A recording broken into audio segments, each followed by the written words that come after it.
Roma, año 100 a.C. No vas a ver a Saturnino morir en un juicio ni en una ejecución legal.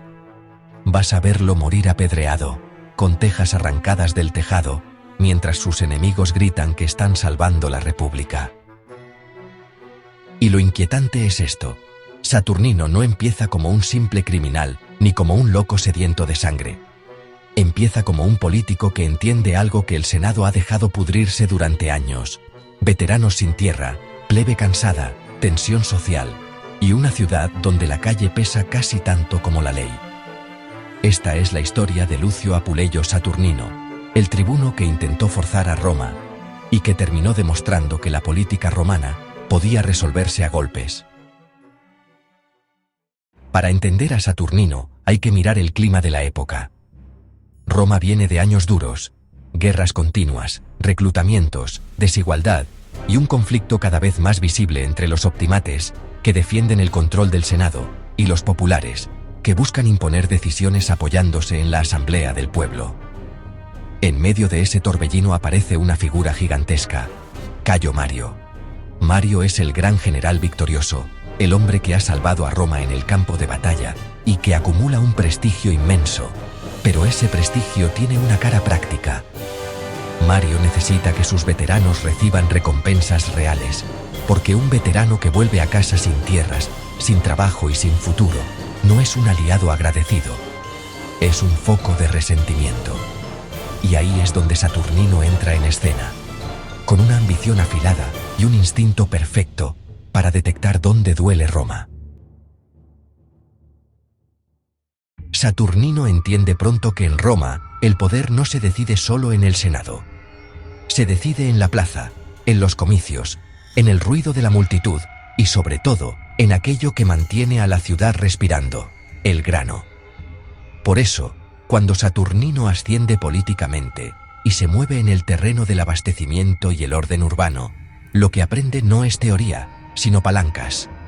Sabe que si hablas de pan, de precio y de supervivencia, no estás hablando de ideología, estás hablando de vida diaria. Cuando llega al tribunado, sus propuestas conectan de inmediato con la plebe y con los que sienten que Roma funciona para unos pocos. Pero junto a esas medidas aparece algo más oscuro: el método. Saturnino no se limita a convencer, presiona.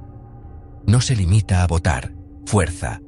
Y el ambiente de las asambleas se vuelve más tenso, más físico, como si la política empezara a parecerse demasiado a una pelea por el control de la ciudad. En ese contexto, Saturnino se acerca a Mario, y el pacto es tan lógico como peligroso. Saturnino gana el respaldo del hombre más prestigioso de la República, y Mario gana una máquina política capaz de sacar adelante leyes que benefician a sus veteranos. Saturnino impulsa una ley agraria para repartir tierras y asentar a soldados, y para mucha gente eso suena justo, incluso necesario, porque Roma ha pedido sangre a esos hombres y ahora se lo debe.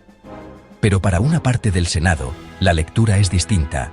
Temen que la recompensa se convierta en una cadena de lealtades personales y que el Estado empiece a depender del favor de un general y de un tribuno. Y entonces, Saturnino añade el ingrediente explosivo: obliga a jurar obediencia a la ley. No es solo aprobarla, es imponerla como prueba de fidelidad. Ese juramento, más que una formalidad, es una humillación y una amenaza. Y ahí surge el choque frontal, con una figura respetada por su firmeza, Metelo Numídico, que se niega a doblar la rodilla. Saturnino quiere demostrar que manda el pueblo, Metelo quiere demostrar que Roma no puede gobernarse a base de coacción. Y en ese instante, Roma deja de discutir sobre una ley para empezar a discutir sobre algo mucho más grave: ¿quién manda de verdad en la República?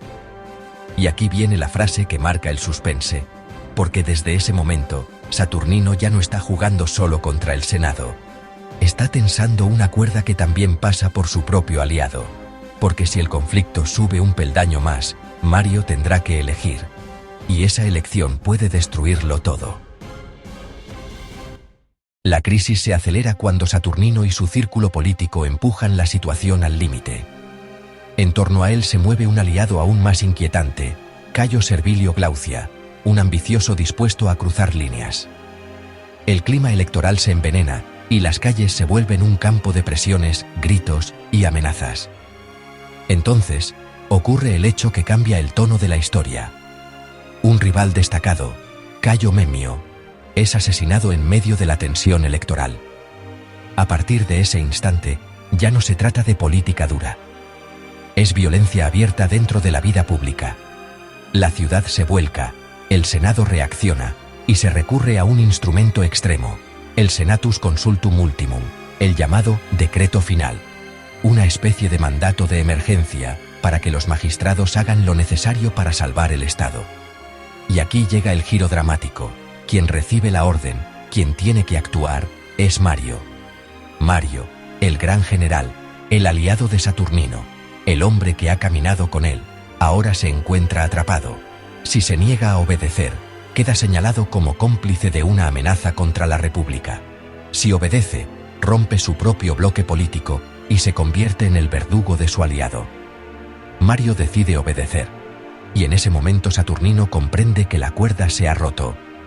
No solo lo persigue el Senado, ahora lo persigue el propio mecanismo del Estado, manejado por el hombre que más le convenía tener de su lado. Saturnino y los suyos se atrincheran en el Capitolio, el corazón sagrado de Roma, donde la ciudad se mira a sí misma como eterna.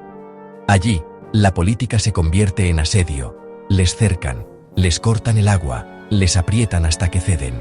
Finalmente se rinden. Según el relato tradicional, Mario intenta contener el desastre prometiendo un proceso, prometiendo que Roma volverá a la norma y que la ley, al final, decidirá.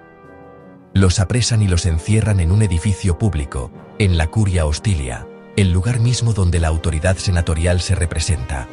Pero Roma, ese año, ya no sabe frenar.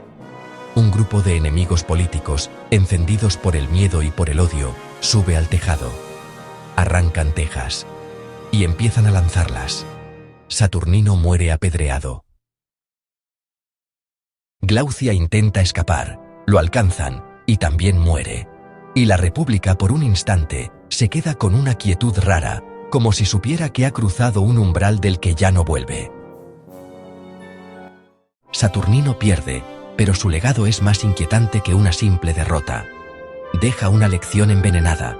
Cuando la ley no basta, se usa la calle. Cuando el Senado bloquea, se fuerza el juramento. Cuando el rival estorba, se elimina. Y cuando el enemigo se rinde, puede morir igualmente. Y Mario, el gran general, queda marcado por ese año, porque a partir de Saturnino Roma aprende algo terrible. La República puede seguir en pie, con sus magistrados y sus rituales, pero por dentro ya está rota, porque ha aceptado que la política se resuelva por la fuerza. Si quieres más historias donde Roma se rompe antes de César, suscríbete a Crónicas de la República, porque lo de Saturnino no es el final de una época, es el aviso de lo que viene.